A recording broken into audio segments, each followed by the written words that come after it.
À l'occasion de la 25e anniversaire du Haut Conseil des Béninois de l'extérieur, il a été organisé à Tofor ce vendredi 16 décembre 2022 une visite touristique dans la commune pour les descendants de Dahomey, tous esclaves autrefois. Présidée par Madame le maire de la commune de Tofor, elle n'a pas hésité à faire part des atouts touristiques du milieu et aussi des projets d'investissement en vue. La commune de Tofor a entrepris d'aménager son territoire pour en faire un pôle économique régional pour les départements du Zour et du Koufo qui communiquent avec l'Atlantique à travers cette commune. C'est donc dans ce cadre qu'elle a initié un certain nombre de projets structurants dont les fiches techniques de présentation sont disponibles, à savoir la création d'un point d'attractivité et de compétitivité du territoire partent sur l'actuel site du centre de divertissement de Ouégo.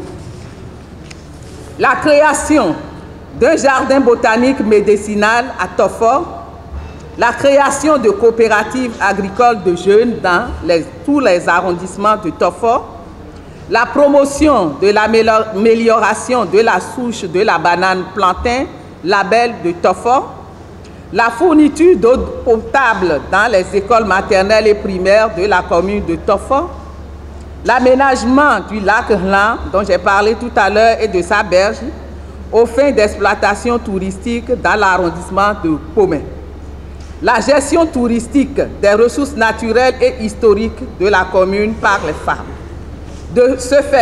Pour ce faire, la commune a multiplié ses efforts dans le cadre de la coopération décentralisée.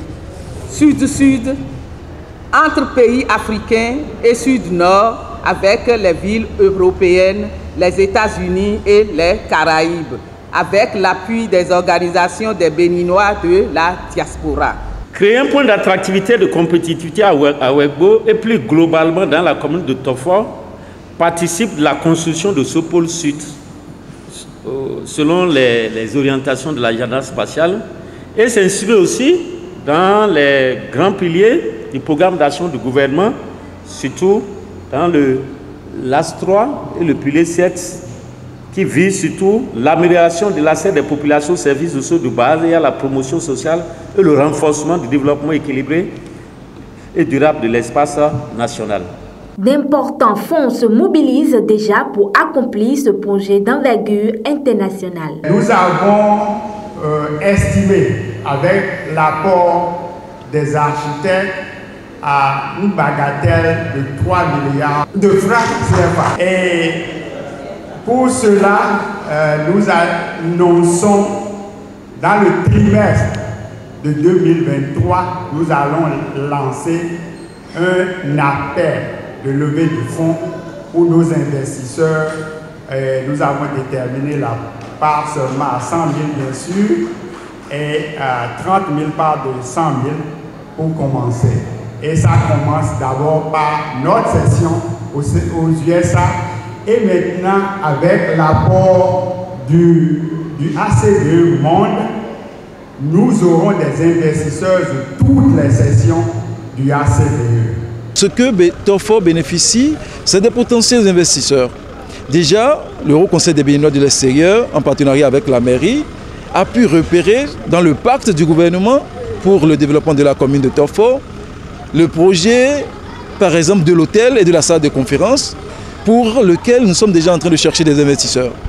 Il y a des architectes qui ont déjà travaillé sur la proposition et très bientôt, nous allons aller à l'appel de fonds des investisseurs. C'est sur une vision teintée d'espoir de voir Tofor accueillir une multitude d'investisseurs et de touristes que prend fin cette cérémonie de commémoration du 25e anniversaire du Haut Conseil béninois de l'extérieur.